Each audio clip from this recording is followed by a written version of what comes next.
Welcome back to the ReEducation Camp podcast. Karen O'Toole, joined by Colin Miller on this Sunday. And it is the night of the Grammys, Colin. I'm not sure if I think I actually just gave you a heads up. You were not aware.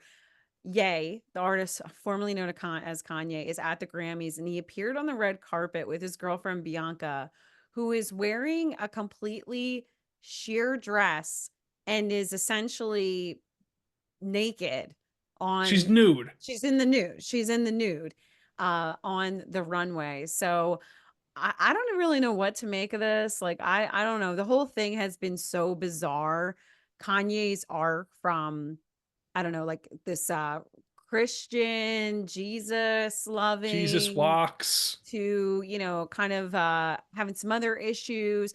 And now he has this girlfriend who just seems to be like it seems like their relationship is like the epitome of like degeneracy. I don't really understand He what just constantly parades her around naked, and I believe that this is certainly the most revealing she has ever been yeah. publicly displayed. Now, there are a few positive things I want to say about this. First of all, I mean, what a great body, am I right? Like, you got a good look at her. Like, right up my alley, Yeah. certainly. And we usually do share, The the same opinion as far as yes, women and go. women. Yes, So always. my question for you though, how much do you think that she has done that she has had work done? Because I think that she might be all natural. I think she's just a naturally beautiful woman and she's just got that body. Well, I think she probably has that body. I don't really think that that's fake, but she might have had a little bit work on her face and stuff. I mean, I don't really Hmm. know that much about her. Oh, there she is She's a little bit Australian, younger. I know Yeah. that. Oh, okay. She's 30 years old. Wait, are they married? Oh yeah, they got married. Oh, they got married. Oh, wow. Yeah. So I guess she had this fur coat on. And wait, so okay, she's just a model. Okay. Okay. I really don't know anything about her. She Like, worked how for did his they? company, I believe. I think that's how they met. She worked for Oh, Yeezy, okay. and then the next thing you know, she's disrobing at the Grammys. Yeah. I don't, you know what? She definitely had worked on a little bit to her face and stuff because just like looking at some of the photos of her when she was a little bit older, it just look I I think think everything that else though is real. yeah, yeah. Although maybe she just doesn't seem like she ever smiles anymore. So I don't know. The whole thing is very, very interesting. It's very odd. yeah, It's very odd. yeah, I don't really, it's crazy that they got married. I didn't realize that, Oh yeah. yeah, that they were actually, And they live wow. in Japan. That's the other strange Yes, thing. which we are huge fans of that. Wow, it's crazy. She always looks so different every time I see her. Like I have to just say that. Like oh yeah, she definitely had some work done because if you see her before, like Mm. her face had some work done. I don't know about her body per se, but I love how I'm scrolling my X feed here, and like I see Bianca, I scroll down, then I see a photo of Laura Loomer at Sam's Club with a carton of eggs. Like that's the next thing. That's the next thing I X is see. like so horrible. Like, can we just talk about how I really wanted to discuss for a moment, just a brief moment, how I think the last time we recorded, I took a trip to Maine. So we took a week off. When we last recorded, we discussed how everybody on X, even though they had never used a fire extinguisher in their life, had somehow become an expert in wildfire and wildfire management. And now everybody on X is an aviation expert and ballistics missile expert because of these accidents that occurred. One happened in with the Black Hawk in DC or the Potomac, and then there was also an accident in Northeast Philadelphia this week, I believe on That was Thursday. So wild. yeah, it was absolutely crazy, and I'm like I'm familiar with that section of Philadelphia. I really think the Potomac one was really really crazy with the helicopter, but like I said, you just see all of these people on X, like these people that can like hardly turn their computers on and like don't even, they like can't even drive a car. They're like locked in their mother's basements and they're like, well, the trajectory of the plane, da, da, da, da, da, that runway and this and that, what do you think this looks like? Do you really believe?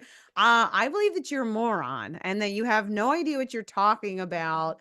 And it's a shame because we learned from COVID in some of the circumstances that have occurred. I think we look at the food industry, we think about the food pyramid, we think about the measures that were taken during COVID, that we really can't trust the experts. But I also feel like I don't know, we're in this very bizarre time, like we talked about in the past, like after Trump came down the escalator, like we're living in this time of just confusion. It really is It's the just a land time. of It's the confusion, like land. Genesis said. Yes. Like your Phil Collins. You had to work your Phil He's Collins in there. 74. He But celebrated his 74th birthday the other day. So big Colin happy is birthday to currently Phil. obsessed with Phil Collins. That's his like pet thing right Yeah, now. yeah, I'm going through like my Genesis Phil Collins phase right now. Yeah. So, I like it. I like yeah, it. I get absorbed in certain things for periods of time and then I move on and it's just I how I think we all operate. do. I think we all do. I do that with food. Like I'll be like really into a certain food item for like 3 months and then I won't eat it for like 2 years and then I'm back on it. But that's kind of, yeah, that's kind of how I am with I food, I do that with guess. But fentanyl too, I'm on it for a certain period of time and then and you're like, I then, gotta put this away for a yeah. little bit. But yeah, like all of a sudden, all these people were like experts. But what I was saying is, we're living this like time where we can't necessarily trust the experts because we know a lot of them are like bought and paid for, or they told us things that was like politically expedient. So we really can't trust some of the experts. But also now it's like there, there's such an elevation of voices that are so baseless and just illogical, and they're like the loudest voices out there. And I don't know, there's A lot something of to them be are paid too. So a that's a lot of good paid point. influences Yes. influencers out there on both sides of the aisle, Yeah. and it's kind Yeah. of very transparent too to see who the paid ones are. I'm not going to mention any names, but you can tell. People know, but I think it's just a shame that we have this time where there's like not a level, like we've kind of abandoned the idea of like expertise. And I was thinking about it even with the plane accident. So my initial take was, I don't know. I know that in this day and age, like you have just so many. It seems like I don't know. It seems like the helicopter would probably be more of the issue there because like the planes are scheduled, they have like a trajectory, like they're scheduled to be landing at a certain time, whereas the helicopter, I don't know what I don't know, I'm not an expert, I don't pretend to be. I've literally never even been in a helicopter. Okay, that's like how far from expertise I am. Me neither, nor do I want to but be in a helicopter. but what I was thinking about, like with some of these, so if you actually follow this, like because of looking at the news, like I do see often that there are accidents, and I don't know if there's more accidents, but a lot of these like training operations that like the Air Force, the Navy, and the Army does, there's a lot of accidents that happen. If you kind of follow it a little bit, like I'm always surprised to see like, oh, this 20-year-old officer passed away in a training accident outside of the Air Force base. Like it does happen. And I don't know. And even the ships have crashed in the last couple of years. So I don't know if that's something that happens more often. I would have to actually look at the statistics to see if this is becoming more common. But I was also thinking about how like people are just so distracted. Like my brother's in the military and he tells me like the kids are on, like you would think when people show up to work in the military that they don't have phones on them, that they're not allowed to have phones, but like they're on their phones all the time, my Are they brother watching like says. TikTok Like reels watches, and yeah. they're He's like swiping these on young, Tinder? yeah, he's like these kids that have shown up from fresh from boot camp. He's like, they're so lazy, and they're like so distracted and not focused. And my brother's not that much older than them. He's still in like that generation. Um, but I was thinking about how like everything in our generation, you don't have anybody that's really like focused on their job because I feel like Oh people, God, no. because everything is so everything needs to be done faster, cheaper, And it's like there's no pride taken in work. There's no respect for expertise. There's no respect for, I mean, even think about like a pilot. Like a pilot used to be a really respectable, noble profession that people looked up to and admired pilots. And now it's just these like mega corporations trying to like squeeze every last dime. And it's like, yeah, you will be flying from Atlanta to Newark and then from Newark to San Diego to Chicago on 2 hours worth of sleep. Like, because guess what? We need to pay out to our shareholders. Okay. Like, that's what we're doing here. And, I was just thinking about like, I think that we kind of remember a time where people had like professions and even like small jobs. Like, even like you could go to like the deli and it was like the deli worker or the deli owner, like they cared. Do you get what I'm saying? Like, it's so Yeah, like when like, you would go to the Fell Street Deli in Summit yes, Hill, owned by yes. Mr. Marsalic, like you know that you were gonna get like a quality buffalo chicken sub from there, you know? Now I Yeah, don't know how it yeah, is nowadays. I haven't been there in a while, but yeah, I yeah. do know what you're saying. Yeah, it's almost hard to quantify, but it almost feels like across the board. I mean, even when you think about like doctors, like, and I want to explain that this is not to admonish or to dismiss the doctors or these professions. It's it's not about the people, it's about the profits. Like, it's, you even see doctors, it's like they have like 15 minutes to talk to you and the whole time they're just like looking at the computer. And I've had doctors say to me, they're like, I'm so sorry that like I'm not looking at you, I'm listening, but I have to put these notes in because it's like like they'll get sued for malpractice or something if they don't like Yeah, it's a write in conveyor like these belt. certain codes, and like things have to get billed by the insurance company, and the, whatever, the chart needs to be charted. And like you see, and the doctors are like, okay, in and out, like they don't even look at you. Like, you're like, I could be dying. You're like, I don't Yeah, even. you're on a conveyor Yeah, belt. It's in yeah. and out, you know, they Yeah, yeah, like everything is just like you said, it's like widgets. Like everything is just like churning out widgets. And even in these professions, like I said, you take something like a deli owner. Okay, maybe a deli owner isn't as esteemed as a doctor, but like it's even reached those professions they're more where esteemed in my it's, yeah. in my I mean, view. look at Elon Musk. I mean, like he's supposed to be like the wealthiest man in the world. He's running all these companies and it's like, really, he's like playing video games all day and like Yeah. stalking the president. Like, he's not. How is there time for Diablo 2? How is Yeah. there any time for that? Y- I don't Yeah, understand. absolutely. And then like even in, I know for myself, like the job I'm in, I'm expected to do so many different things. It's like I don't feel like I ever get to actually learn how to do one thing well because it's like I'm doing so many different tasks that I'm not an expert in any of the things I do. And everything kind of just gets done at like 70% because I've got to move on to the next thing. And I'm so um I'm pulled in so many directions. It's like, well, I can't really focus on this. And it's funny, we were talking about Japan before we logged on, and that was something I learned about when I went to Japan, that like the Japanese, they take so much pride in like so many of the things that they do, like the food, and there's the preparation and the like just the essence of the process is so respected. And the way, I always feel like aesthetics became really popular, and like when I was in Japan, I remember being there and just feeling like, wow, this is just such a beautiful space. Like I was in this part of the city and it was during the cherry blossom festival. And I remember being at this florist and there was like this little like grocery. And it was just like the most beautiful cityscape I had ever like experienced in my life. Like there was nothing about it that felt like, you understand what I'm saying? Like you might go somewhere in New York City or Philadelphia and there's like that one store that's nice, but then you're next to it and there's like bums lying around and like trash everywhere.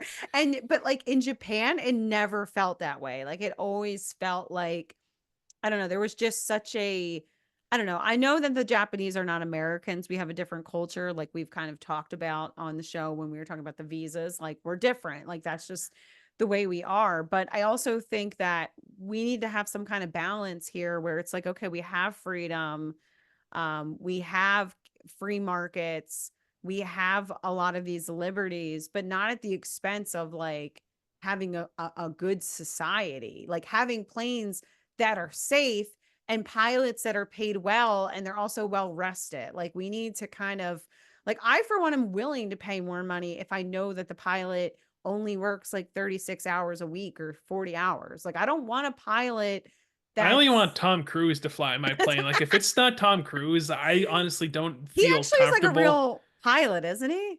Oh yeah, he actually Yeah. flew like the F-18s in the movie. He's a legit pilot. But Wow. real quick point about Japan. This is Yeah. probably sort of a silly Western example, but even with their entertainment, they take it a lot more seriously and put a lot more value into it. Like for example, like professional wrestling, one of the West's greatest exports to Japan. If you watch a Japanese audience during a professional wrestling match, they're like silent. Like you can hear a pin drop at some Wow. points. They're watching very intently, and it's almost like there's a buildup. I mean, they do react when something impressive happens, but there's a greater appreciation, I think, for the art form of it, and probably with other art forms there as well too. They probably take their music more seriously. I mean, I was just saying the other day to my cousin, like, think about the media that we consume, music, movies. It's so because of the advent of streaming, everything is just so devalued. Like think Yeah. about movies, for example. I saw a quote from Quentin Tarantino the other day. I think he was talking to Variety, and he said that 2019 was the last year for movies. And I agree with that wholeheartedly. As a matter of fact, I even distinctly remember having that feeling when I went to the movies to see his last movie, which was the Which one with one? Brad Pitt and DiCaprio, Once Upon a Time in Hollywood. I remember actually getting teary-eyed because I'm a freak. I'm getting teary-eyed in the middle of the Tarantino movie, watching Brad Pitt drive down Hollywood Boulevard, because I'm thinking to myself like, I had the distinct thought of like, wow, this is there's never going to be another movie like this, like sort of like a big budget, old classic Hollywood style sort of film. Because movies, think about it, they used to be cultural events in this country. Like you remember when Titanic came out? Like God, that was in the movies. That was in the movie theaters for like over a year, and people just kept coming and coming to see this movie, and it didn't even come out on video until like 2 years after it was released in theaters. Now it's like, okay, a movie comes out, you barely even hear about it. You know, you hear about half these movies through the grapevine, like, oh, Mel Gibson directed a new movie. I didn't know that, you know? And they're in theaters for like about, 2 to 4 weeks. And then they're practically on a streaming platform like 2 weeks later after that. Yeah. So Yeah. it's just like Pez. Everything is just Pez. Movies are Pez. Music is Pez. It's like there's no more going to the record store on the release date of the new album for your favorite band. Instead, it's like, oh, it's on my Spotify app or it's on my Apple Music. And to me, that really devalues the It art form. cheapens it. Does it Well, not? Yeah. it's funny that you talked about Mel Gibson because I was going to bring him up because he said that in his recent Joe Rogan interview, backing going back to what I was saying about like the doctors having less time, the pilots having to maximize everything. He said the same thing about making films to Joe Rogan. He said, I'm used to having like, you have like a decent budget, it's going to be a blockbuster film, and you have this time and you have this money to make the feature film. And he said, now it's like they want you to do it on like a quarter of the time and a quarter of the budget that you were working with about 10 years ago. And it's the same thing with films. I mean, you almost feel it too. I was just talking to friends of mine because we were talking about going to see the Bob Dylan movie. I think it was a Complete Unknown. And I was saying like, I heard it was good, but I said we both were like kind of talking about how the film just didn't feel like it had like that grittiness that film sets used to have. And I only saw some trailers, so I can't say this, but there is like a quality in films. So during the Twilight Zone marathon, I obviously tuned in. And I remember watching one of the episodes. I think it's when the old lady and the Martians, like the little Martian people. And I'm looking at the set design, like just, watching the film, the episode, taking it in. And I was looking, and it's funny because some of the Twilight Zone episodes don't really have this quality because sometimes they were kind of probably filming on like cheaper budgets. But this one in particular, I was watching and I could notice like the grittiness to it, like the way they had put like all these different items there. And you really felt like you were in this like old crone's home. And like I said, there was almost like this gritty human touch quality to it when you're watching it. And that that's the work of a set designer. Like there's somebody that had that intention and was getting paid to design that set and had that vision and that artistic creation and thought about what was going to be placed where. And I feel like films nowadays feel very plastic. Like they all feel like artificial and there's not that grittiness. Like everything feels, I don't know if you saw the movie. This just really comes to mind. The Queen movie, the movie about Bohemian Rhapsody. Oh yeah, yeah. Like I thought that was a good it movie. was, but there was something about that movie that was just like so squeaky, like clean to it, Too or it was like too too polished. and maybe that was the artistic take. Like maybe they wanted it to be like, I know it was very colorful, but like maybe they wanted it to feel that way.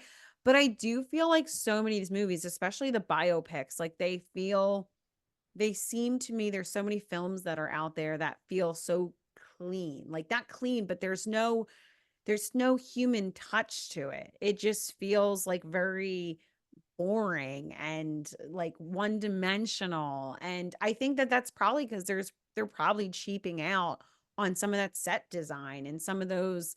I don't know. And there's something about the cinematography too that always just feels like flat. Like it just feels artificial. It feels like stripped down. And I think that, like I said, I think that a lot of that just goes back to that human touch that we don't have. And it's even too, you were saying about like the devaluation of the art and the media and what we consume. I mean, I don't think we can see that anywhere better than like looking at Twitter. You know what I mean? Like Twitter, Facebook, you have so much information coming at you and it is so low quality. Like there's such low quality information. And it feels like everybody just wakes up every morning to like get on there and like come up with like these little goofy things to say and like try to be the first one to say it. You know what I mean? Like, oh, were the pilots women? Were they DEI hires? Were they Muslims? You know what I mean? It's like everybody's like just trying to like scrap together. Like, I don't know, 60 some people died. Can we just focus on that, the fact that people died? Like,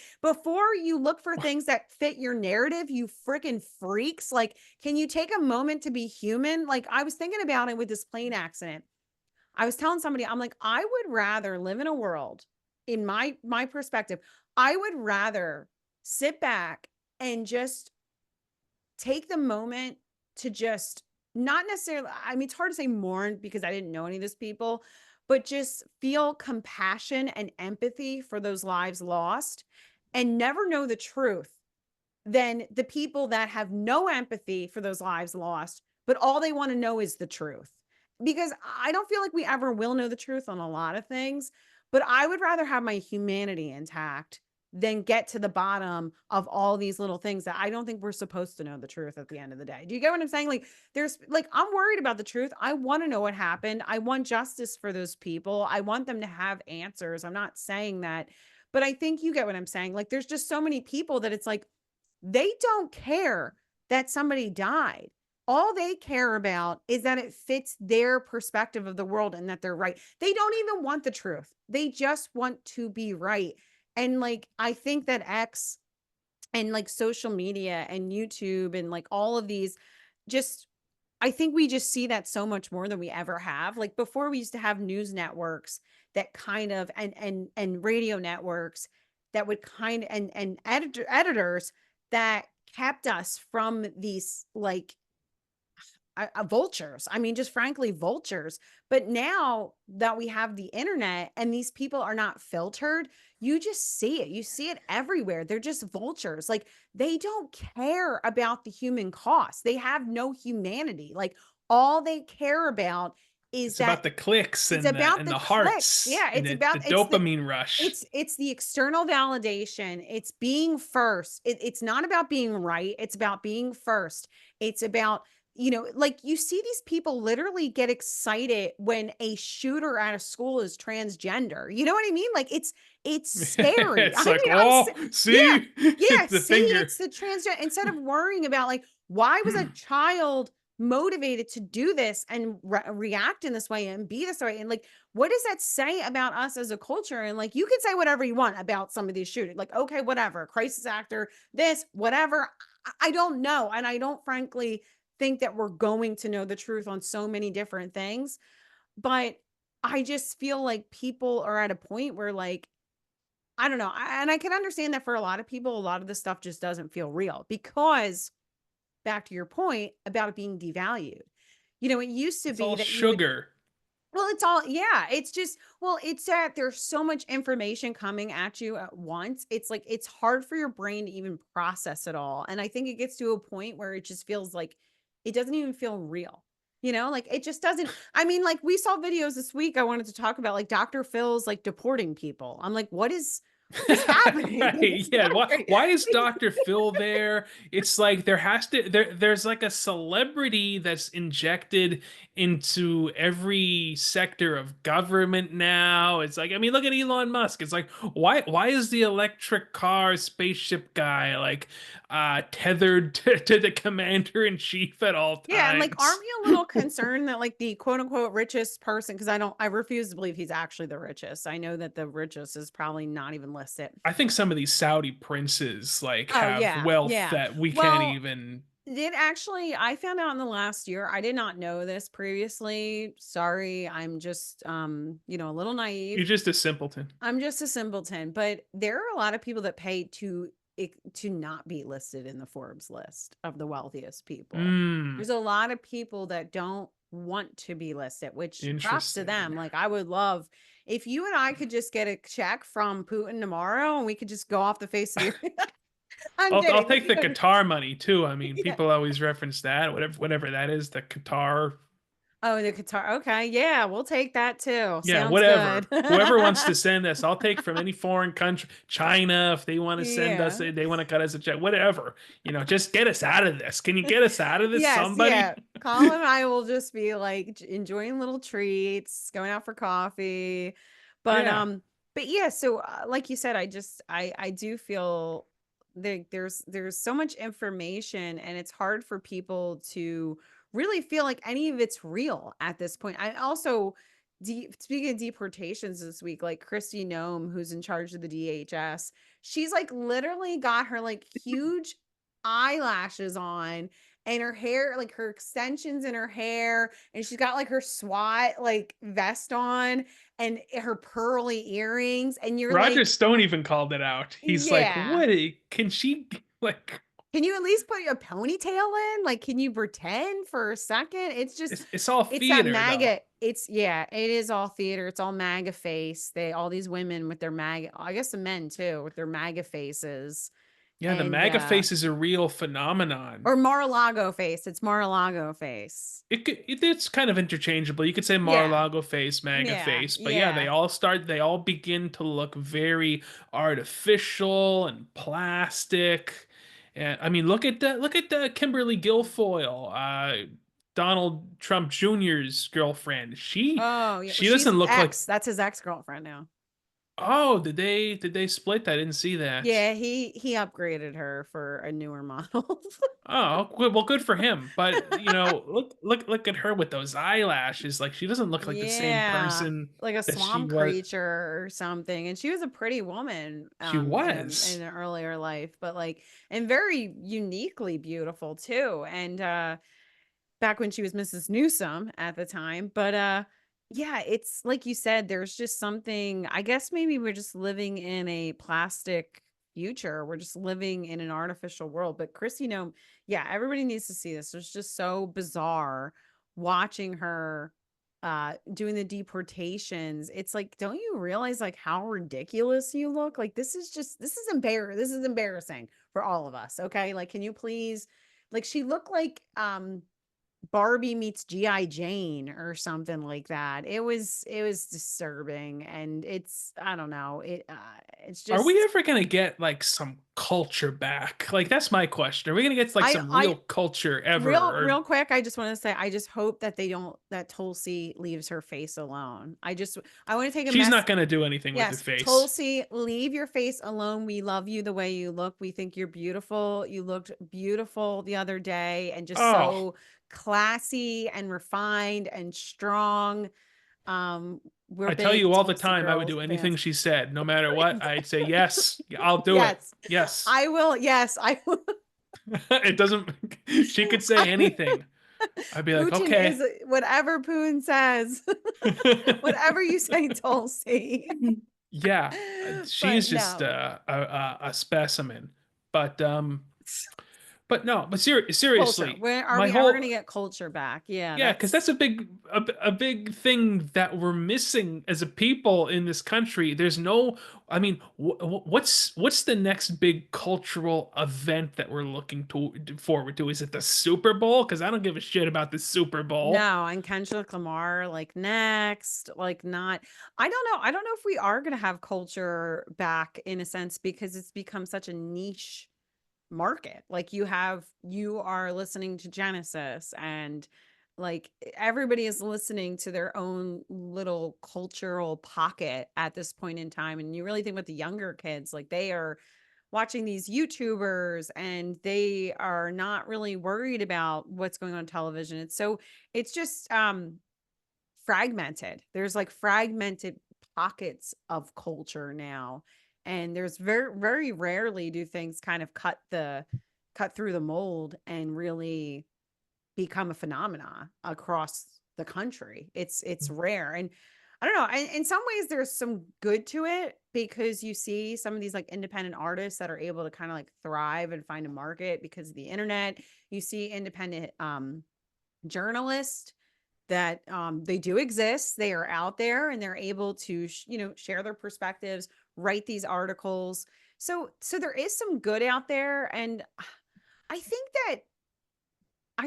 that we are going to see a shift towards more quality. I think that we are going to get a shift in quality, because like you're saying about like X, like the people being bought and paid for, I think people are starting to see that. I think that Trump being back, like you're starting to see, like, I don't want to call out this one particular person, but there's this one MAGA influencer podcaster who, like, every single thing that Trump tweets, he just like posts, and he's like, OMG, whoa, wow. Yeah. Like, I don't know if you know what we're talking Oh, about, oh, Jack. schlicht is one of the things they always say.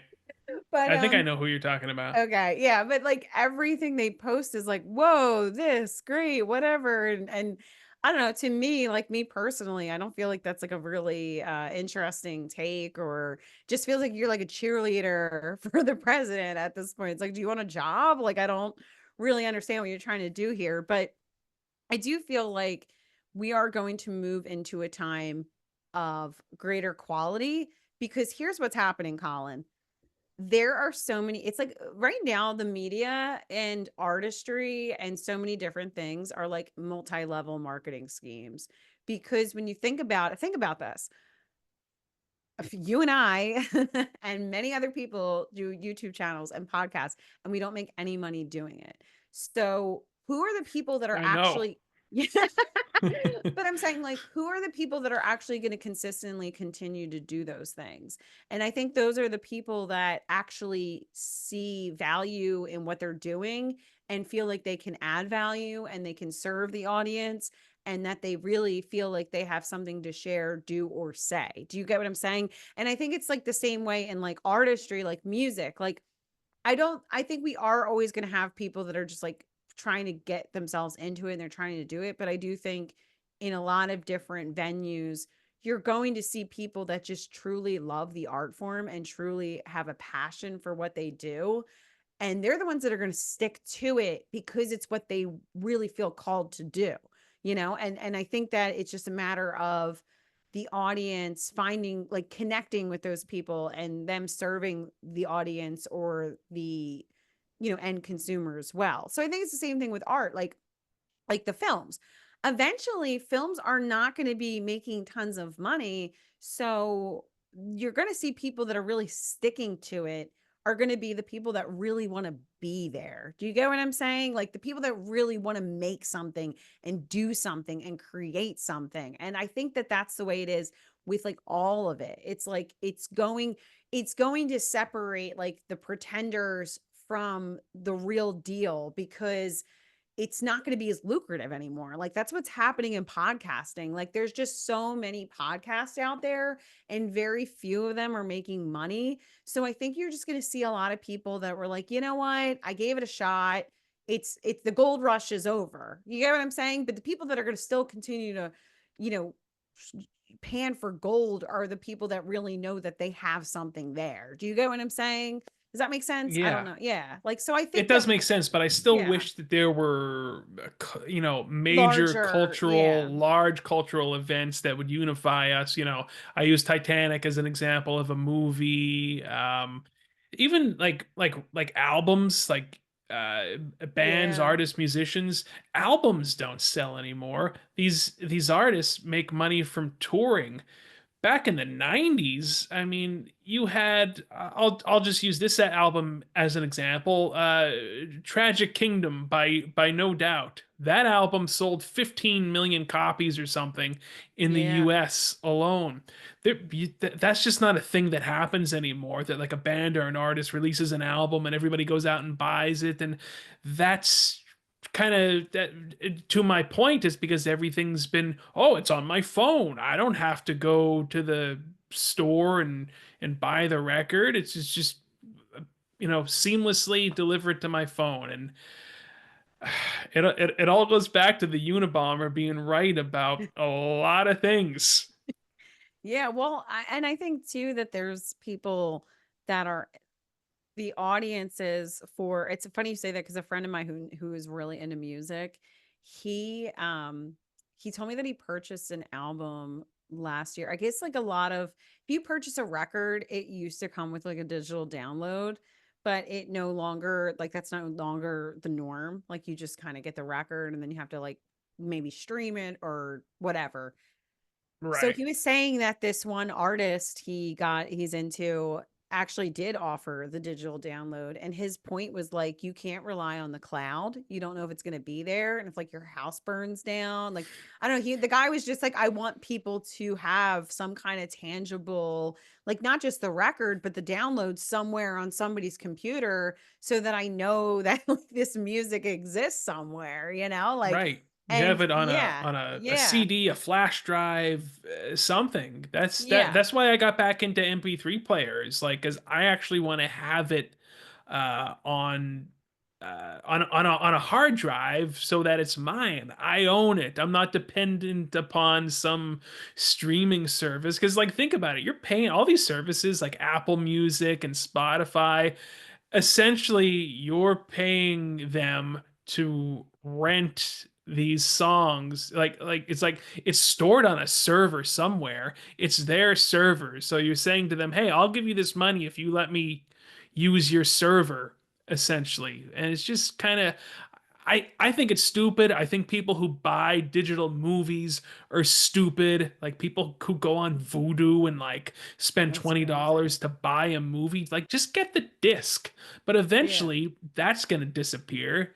It's they don't want you to have anything Well, tangible that you ownership. can hold. Well, it's like you said, it's just like the end of ownership. Like if you think about that, if kids are not being brought up that they own anything, that they own a record, that it's their own record. Like I think all of us in our generation, we have a memory of like our first CD, that it was our CD or maybe a DVD or a VHS tape that you had and was and recall like that core memory of ownership where it was this is mine, like this belongs to me. Do you remember what your first music CD was? So my first that I got like that was given to me was a 19 like 70s and a 1980s like compilation mix.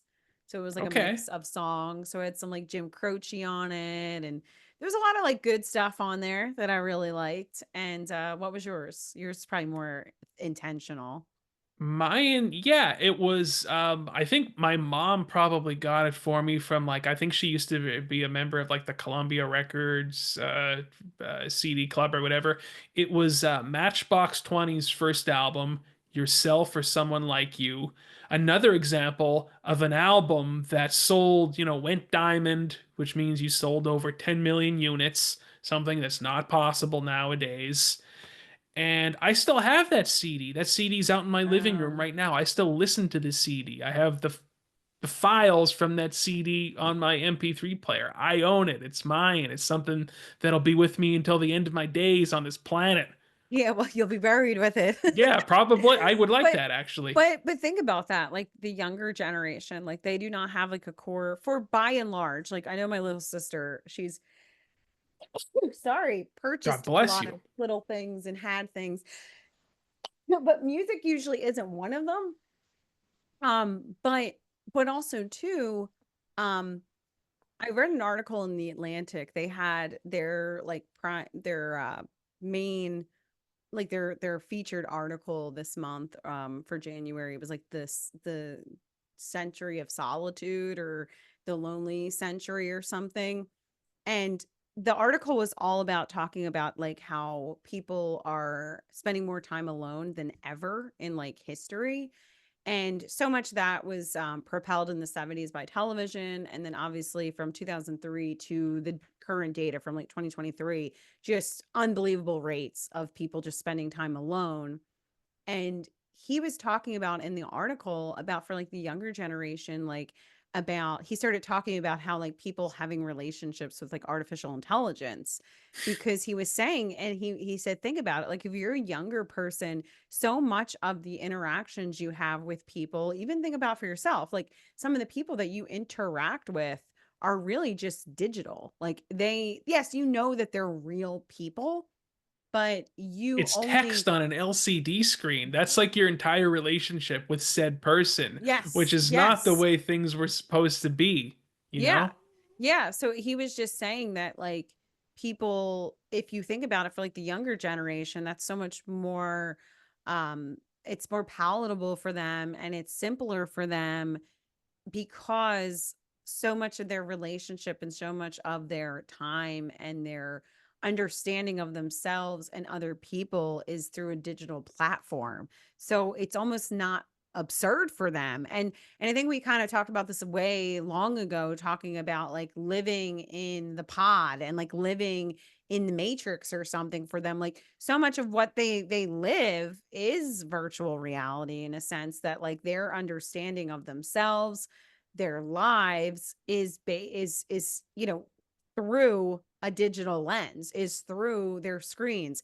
I was actually listening to I think it was just like some comedians were on Joe Rogan my husband was listening to and the guy has like younger kids and he was saying he's like they don't even like going to the movies like they don't like a screen that's bigger than their little phone screens or their tablet screens and yeah I was just kind of thinking about how that's so true like what he was writing in the Atlantic that so many people like I said about the ownership like they don't have a core memory of ownership and so much of what matters to them is like what is being perceived online. It's not really the lived experience, it's the perception of that experience online. I mean, I don't know if you've ever heard of like these fake rich people that like literally rent cars. They'll get pictures in front of jets, like private jets, to pretend that like they're coming off a private jet. Like they'll get like a photo shoot. Like it's crazy. It's like totally crazy.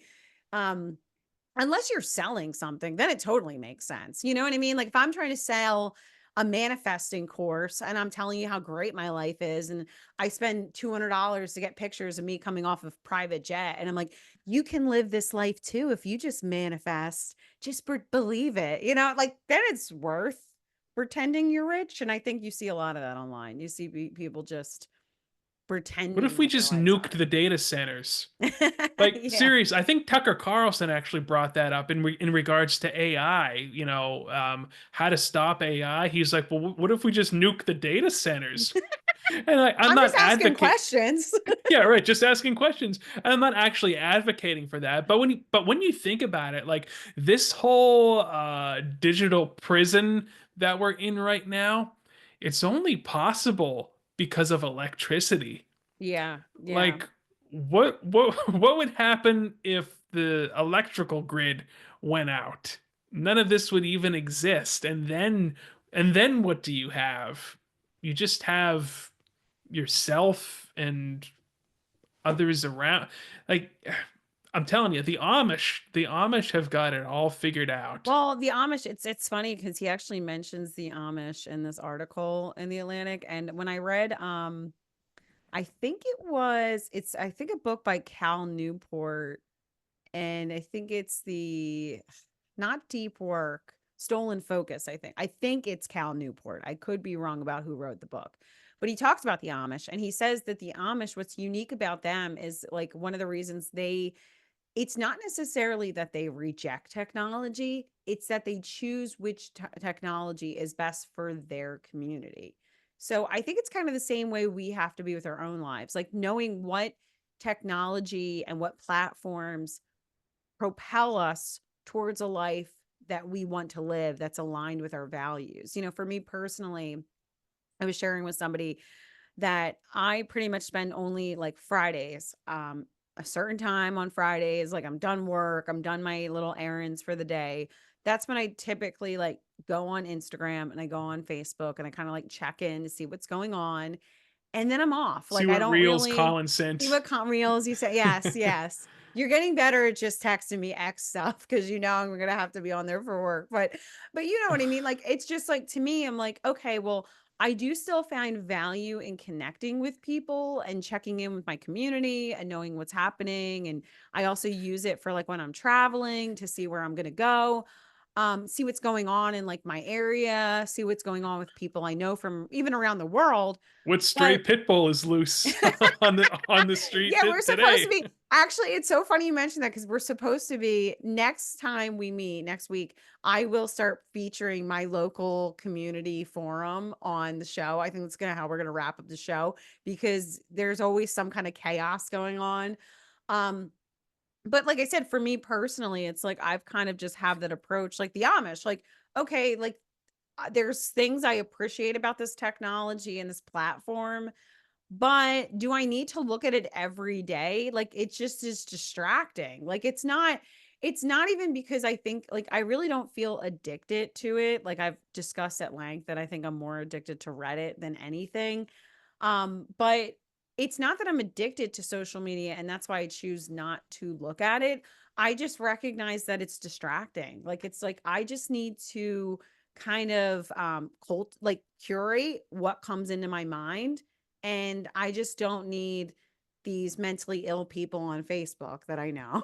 You know what I mean? Like, Yeah. I don't need to know what you're eating off your paper plate. You know what I mean? Like, I just don't need to know. Like, it's not, I don't care that you broke up with your boyfriend, this person I knew 12 years ago. Like, and every time I go on Facebook, like the less and less you go on social media, the more and more you're just going to feel like people are crazy. Like the only people posting are like the craziest people you know, because I feel like, and I mean this in the sweetest and most gentle and empathetic way possible. I know I'm trying to kind of like laughing as I say it. And I know that you're probably laughing when you Hmm. hear me say it because you're like, oh, hell, she's so right. But like, what I mean is, I think that there's a lot of people that you get so much external validation and so much dopamine, especially the validation from posting on social media. So I see like certain people, like I said, I've started to notice patterns because I interact with it less.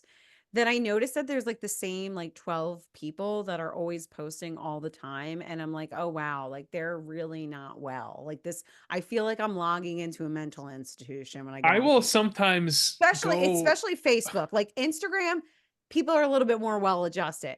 Facebook feels like a mental institution. Anyhow, Facebook sorry. is a mental institution. Do you ever go and check up on people who you might not even be friends with on there just to sort of get riled up? Like I'll do this with a few people. Like there's this one girl who I'm friends with on Facebook. Like we haven't talked in a long time, but at one point I considered her a close friend, but she's just one of these totally unhinged feminist types who think that like this is the Fourth Reich and we're living in that. It's literally the Handmaid's Tale, like one of If those only. types. And I'm I will kidding. just go. I don't know why I go and look at her page because I know it's going to aggravate. That is why I go and look at it. I just go and look at it so I can say, "You stupid bitch, you don't know." Like I apologize if that's a bit vulgar, but that's like that's what I'm thinking. And then I go to this other guy's page who I went to grade school and high school with, and he came from like a super conservative, like anti abortion family, and now he's just flaming atheist liberal, like who's going to tell everybody how they should live and what they should be concerned about. And I check up on these people often. I probably shouldn't because it just give it riles me up, and it sucks the hope out of me because I start thinking like, oh my god, this virus that has The uh mind virus. yeah, the Yeah. mind virus, the brain. Liberalism. Yeah. Uh-huh, uh-huh. It really is still festering. And I guess my point is these people, they're almost like rats that are cornered right now because they've lost like the major cultural war. They've lost it. Like it's all over. Like you're seeing, with all these executive orders you see Trump coming out with, like all the federal employees have to remove the pronouns from their email address, which I support. They My point is one of Unless you have a name like Taylor and it's like hard to tell what. no, even then. I Even I then, have had that where I was like, wait, is this a guy or they girl? should And have a so photo of themselves they should then have a in photo. in the signature. But my Sometimes that's point hard to is, tell too. yeah, Sometimes sometimes it is. I What just what saw a guy that looked like George Carlin in my little town Walmart, dressed in like a pea coat and like a skirt, like it was like the 1940s, but like a full beard. Like it literally looked like George Carlin's face with like an old lady outfit on. It was startling to say the least. And I like felt bad because like if I would have just walked past him and like had the wherewithal to just know what was coming at me, I would have been like, okay, like maybe smiled or just like looked away.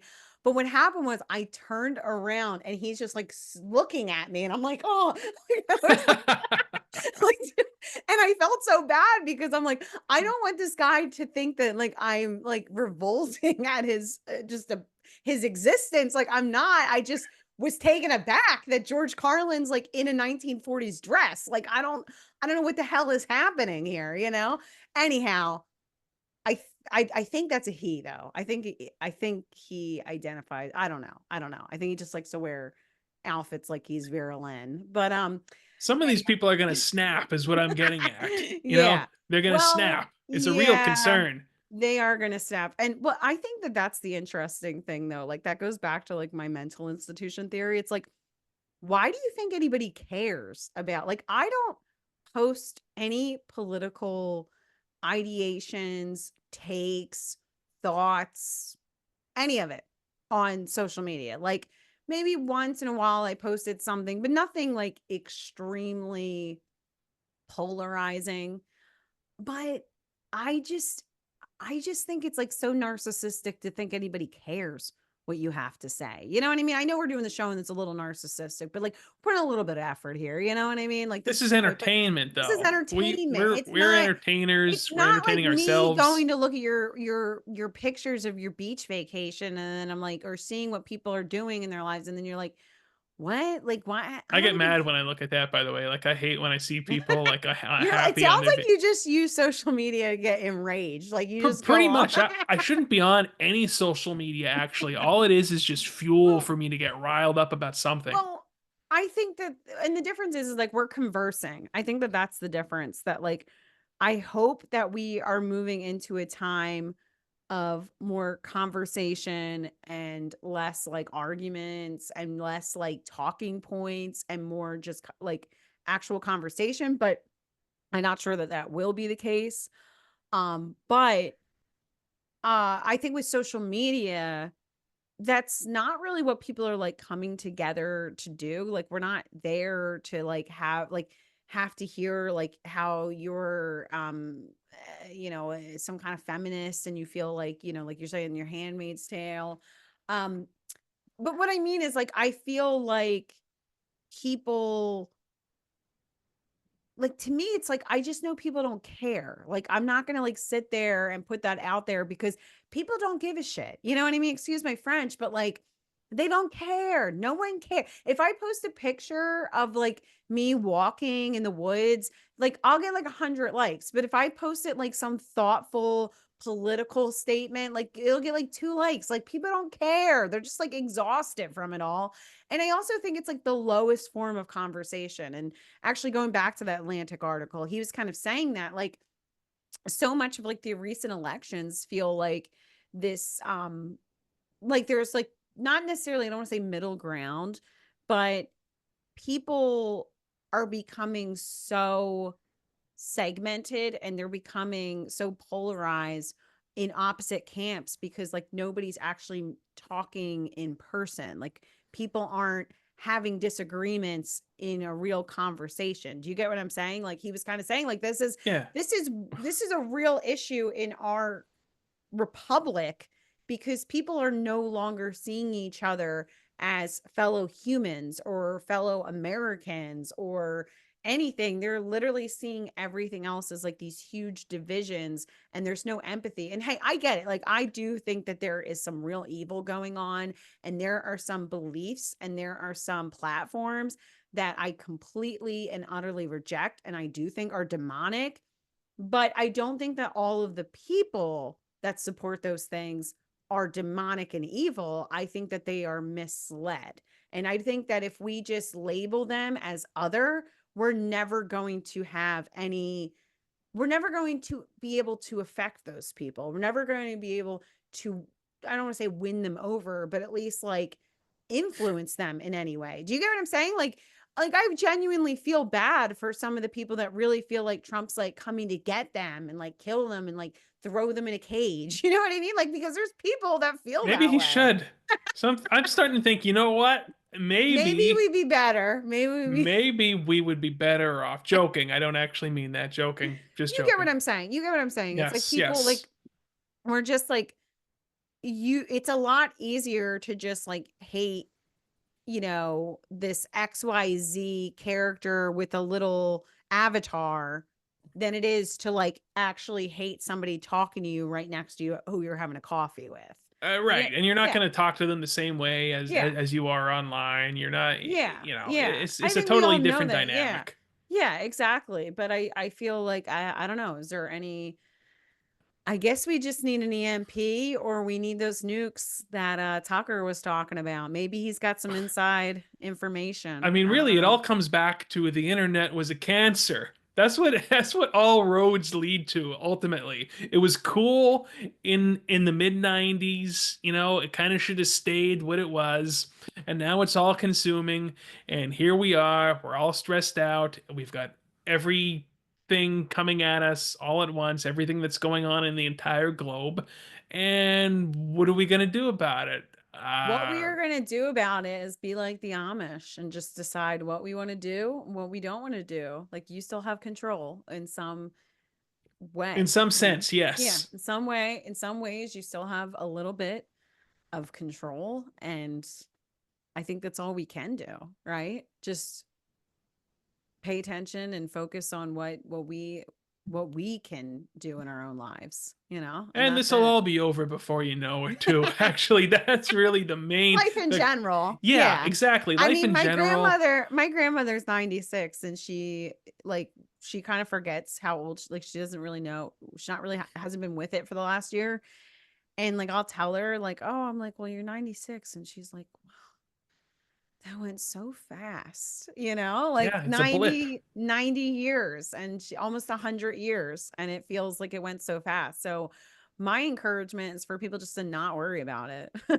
So, Yeah, just don't yeah, even, don't you even know. worry about it. Just do what you, yeah, like do what you need to do. So, Well, hey, that's a yes, podcast, I think, huh? Isn't it? that is a really, I hope this was encouraging, Uplifting.